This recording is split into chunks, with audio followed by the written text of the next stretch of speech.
In my restless dreams, I see that town.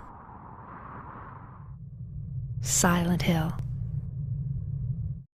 In the present day, we've seen the reanimation of many classic horror franchises. EA recently released their Dead Space remake, and Capcom have been killing it over the past few years with their classic Resident Evil titles getting a complete makeover. There have been a number of other horror games that have sprung up around these classic franchises though, ranging from the good, like Outlast, the bad, like The Medium, the cosmic, like Song of Horror, and even psychological horror, like playing Cyberpunk 2077 with a PS4 on release day. You might have a very minor case of serious brain damage. But despite the range of different horror games available, even 20 years later, there's one franchise that is integral to video game horror, and the larger conversation around it. That franchise being Silent Hill.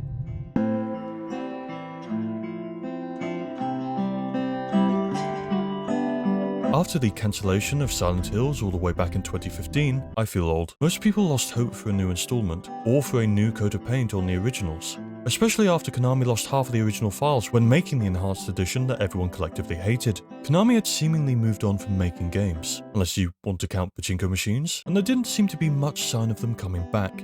It was very surprising then when, back in October of 2022, Konami hosted a Silent Hill event, which announced 4 new entries into the franchise, including a remake of Silent Hill 2, the game that brought the franchise to a wider audience, and often heralded as the best in the series. But while the news of new entries was mostly received very positively by the community, others like myself felt quite uneasy about the prospect of a remake of Silent Hill 2. Especially with the news that Bloober Team would be the architect behind it. In this video, I'm going to look at what the remake needs to achieve, as well as the problems it is facing, given the monumental task of remaking such a treasured classic. I'm also going to be looking at Bloober Team, and outlining some of the positives and negatives that come with bringing this particular studio on board. Before getting into that though, if you like what you've heard so far, consider leaving a like, and maybe even subscribe if you're feeling fancy. Now then, grab your radio and get your flashlight, and let's take a trip into Silent Hill.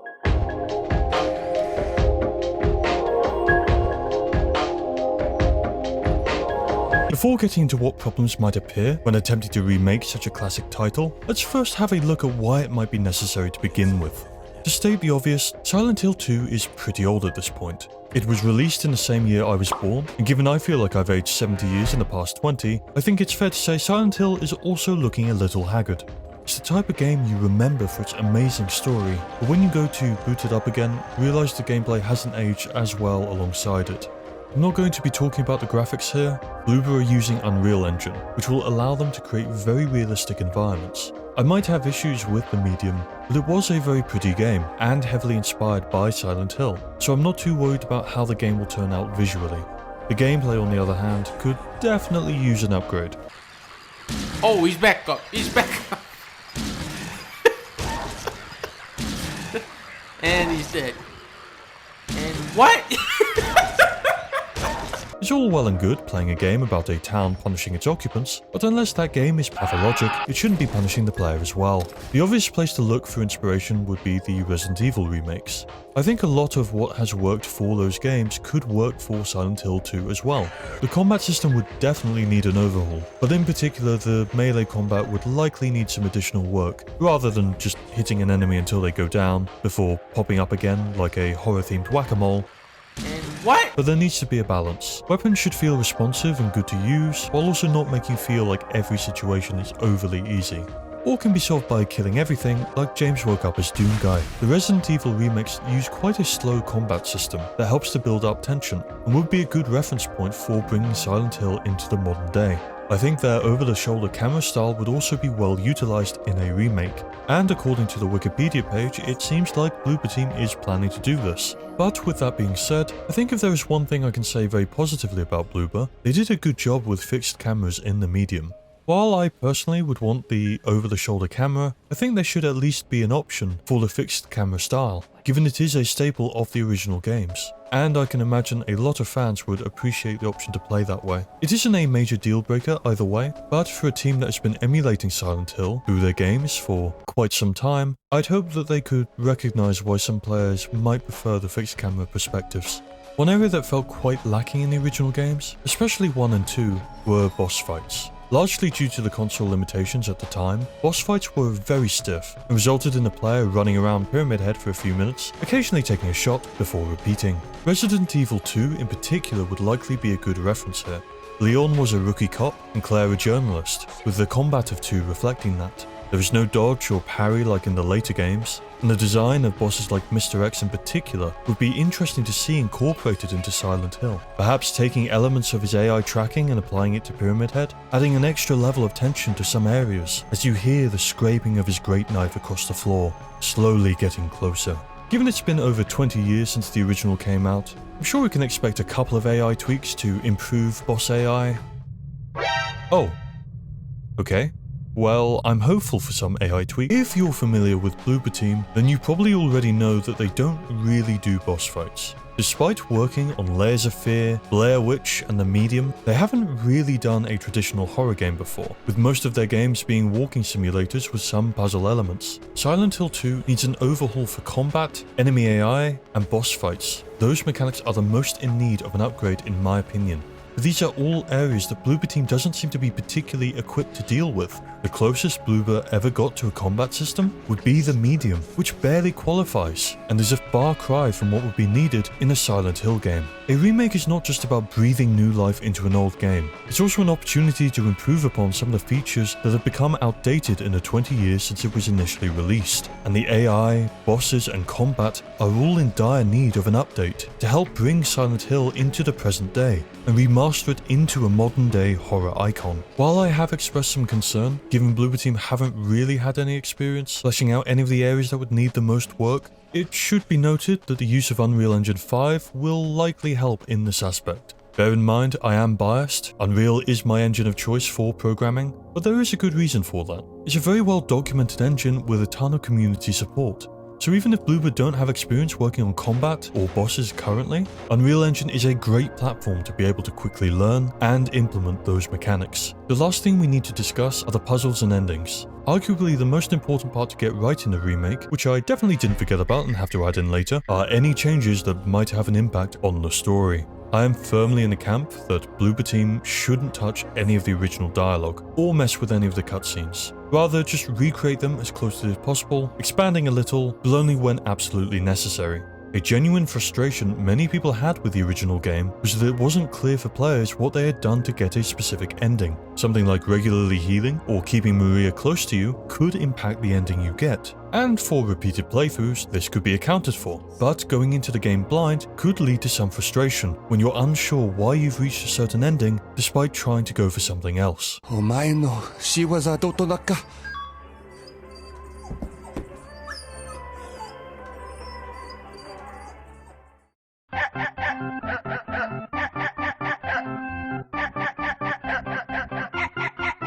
I don't think there needs to be a Life is Strange style prompt in the corner to let you know your action will have consequences, but it would be good to have a clearer idea of what will have an effect on the ending you get. Perhaps something like an extra line on the description of the health drink, expressing the importance of staying in shape, or an addition to James's monologue, questioning if it is right to take Maria with him. Nothing major, just small additions that might make the player take a second to think, before reflecting on their choice. Small tweaks and maybe a prompt when starting the game, letting the player know that every action could have ramifications, would be a good way of remaining faithful to the original game and make the player question each action they are making. I really like the invisible choices Silent Hill has, but given some players may not have even realised that they were making choices, it might be worth drawing a little more attention to them, especially given the remake will likely reach a bunch of new players who have never played the original. The last thing in this section I want to look at are the puzzles. Luckily, Bloober Team doesn't have to innovate much here, thank goodness, because the original game already had a puzzle system that was ahead of its time. When starting a new game of Silent Hill 2, you're greeted with 2 difficulty settings, one for combat and another specifically for puzzles, which meant if you weren't looking for physical and mental torment, you could adjust the settings so the game could bully you appropriately. Most of the puzzles were pretty well done in the original game, but there were a couple notable exceptions. Some puzzles requiring James to stick his hand into a disgusting hole in the wall, or even into a toilet. Who would even think of doing something so disgusting? I remember one puzzle required combining 3 seemingly unrelated items. In a scenario I can imagine people only tried after randomly clicking on things in their inventory for an hour. Silent Hill relies on dream logic. On a number of occasions, James seemingly makes impossible jumps and ends up in places that appear completely unrelated. The way characters speak to each other is slightly distant and disjointed, adding to this dreamlike state that the world of Silent Hill seems to reside in. With that being said, while this does a brilliant job of building atmosphere and questions the sanity of James as he makes these leaps into dark passages unseen, it doesn't translate as well when the puzzles are also this vague. I think that while the absurdity of opening a can to find a light bulb works really well, a remake may want to rework some of the more obscure solutions. I'm not saying to replace them entirely, but either giving the player a bit more context, maybe by knowing the location of an item but being uncertain about what they are looking for, or perhaps with James providing a hint. Nothing as obvious as something like God of War's puzzles, but just enough to give players a thread to connect the dots with, so players aren't being distracted with frustration towards the more obscure problems, instead of running for their lives in a fit of terror. Silent Hill 2 is a beloved game, and there are a lot of renovations that could be made to help bring the experience to the modern day. But with Bloober Team at the helm, and a general sense of uneasiness from critics, while we can look at all the things a remake would need, it's also important to look at what might be stacked against it.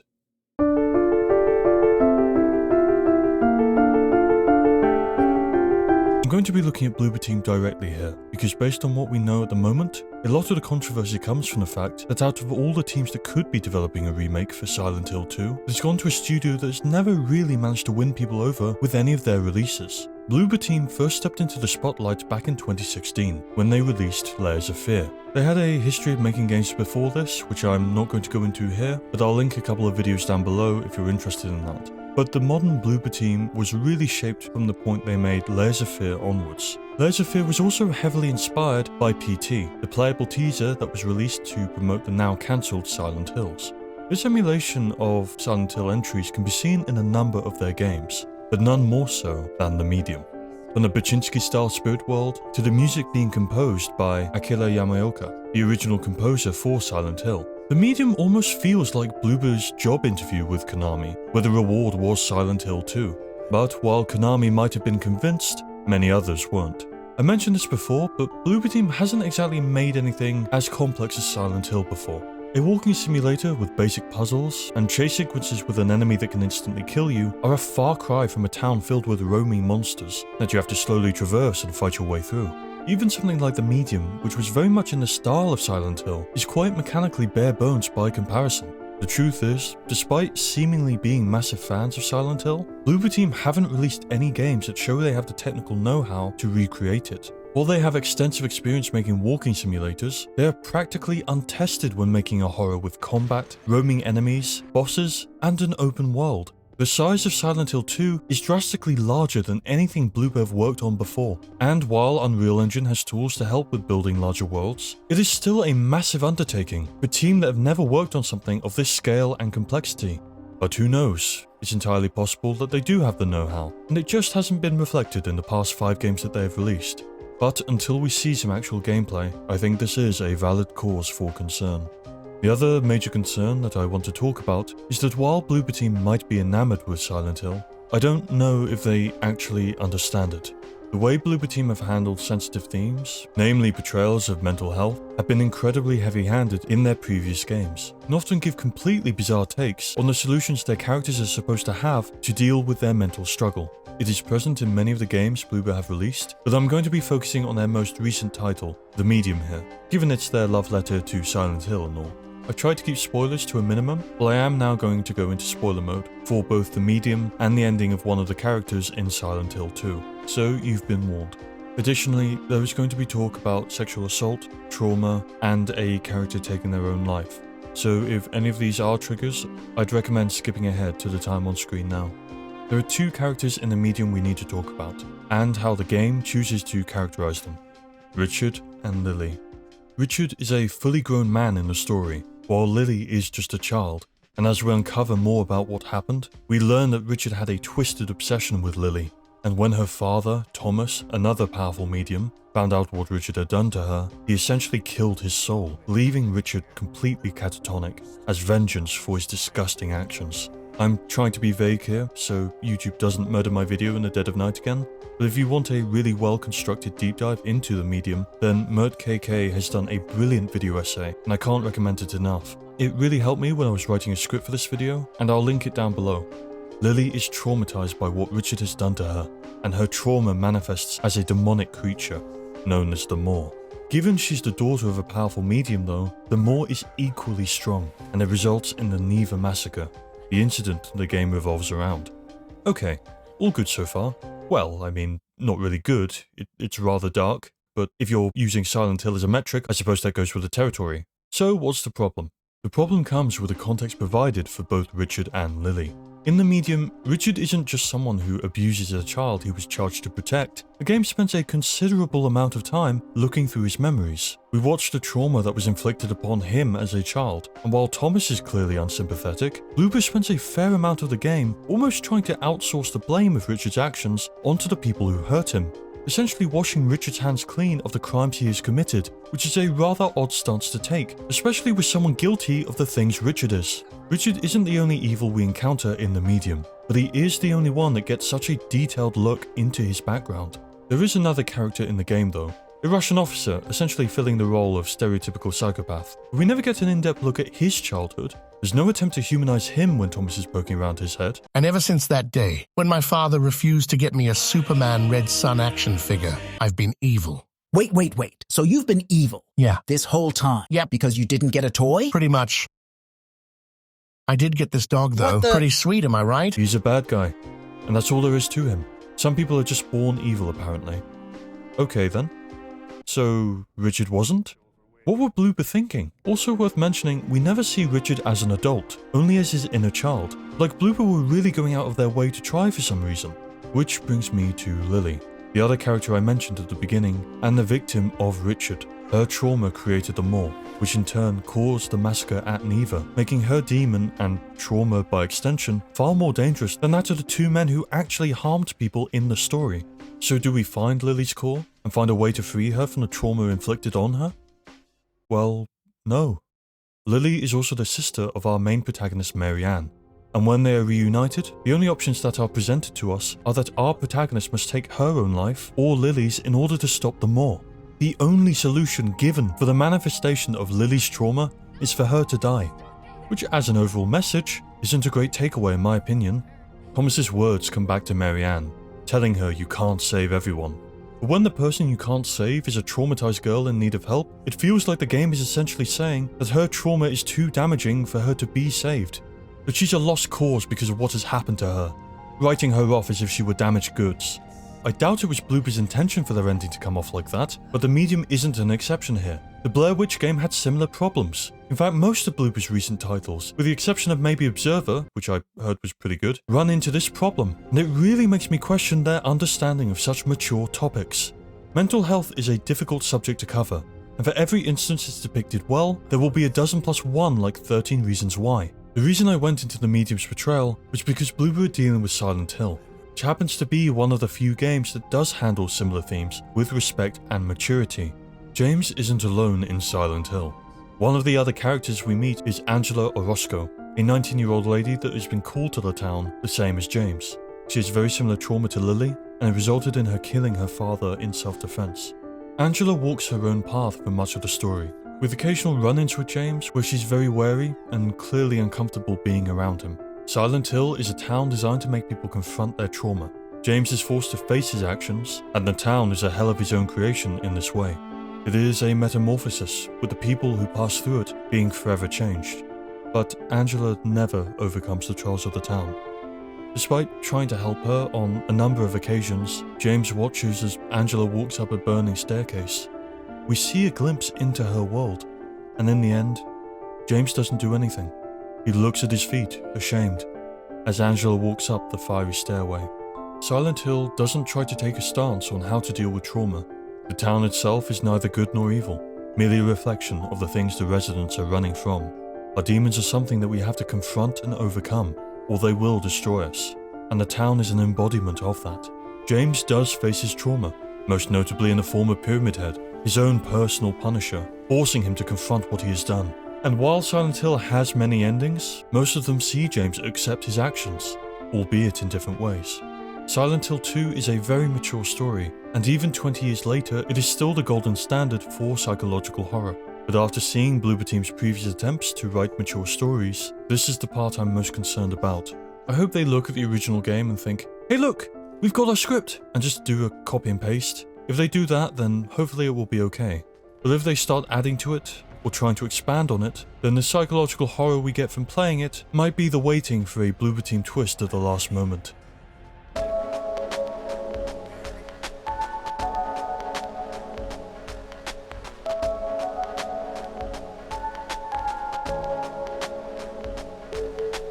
When I was talking about Liza P, I ended by talking about how I felt that Round 8 seemed to be taking criticism on board, and that I genuinely hoped they succeeded. And I meant it. While I might have had a bit of a rockier time with the demo than others did, I do genuinely wish for the best for smaller studios like Round 8, especially when they put out something as high quality as Liza P.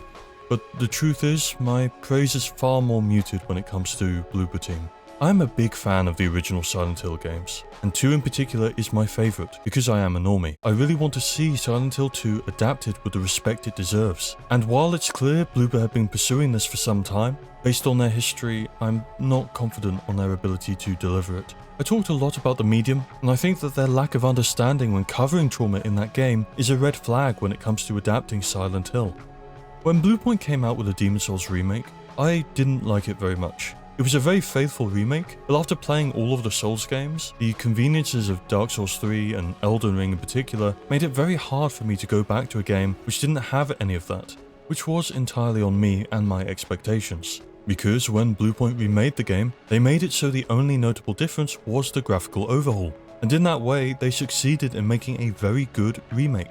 On the other hand, while the Resident Evil remakes have largely been successful, they have taken liberties, and aren't like the one-to-one remakes that Bluepoint creates so well. While 2 and 4 were received very well, it has also led to slip-ups like with 3, where aspects of Nemesis were changed that ended up making him less scary than in the original. But overall, it's proven to be quite a successful formula. For a remake of Silent Hill 2, if Bloober Team wants to be successful, then I think the answer lies in between these 2 philosophies. Taking Capcom's approach to the gameplay by modernizing, keeping the atmosphere and tension, while using Bluepoint's ideology for the story, keeping it religiously close to the original. Dialogue could be added sparingly for puzzles and maybe a couple other scenarios, but the story, the set pieces and world overall, while in need of a new coat of paint, should be left largely untouched. Bloober Team have never done a remake before, much less for a title like Silent Hill 2. But Team Silent did start off as a group of staff who'd failed on other projects, so perhaps Bloober will be able to pull it off. Given how many of their projects have heavily emulated the franchise, hopefully they will also see the value of keeping the original story rather than trying to add their own spin on it. The remake was announced around 10 months ago at the time I'm recording this, but it has allegedly been in the works since 2019, leading some to speculate that it could be coming sooner rather than later.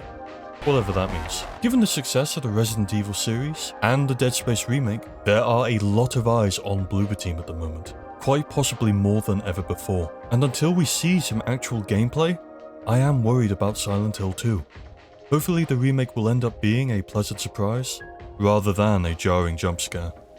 With that being said, thank you for watching, I hope it's been enjoyable. If it has, please consider leaving a like, because it really helps out my channel. If you want to see what I do next, maybe even subscribe. But hey, I've been Banquo, thank you for watching, and I'll see you in a bit.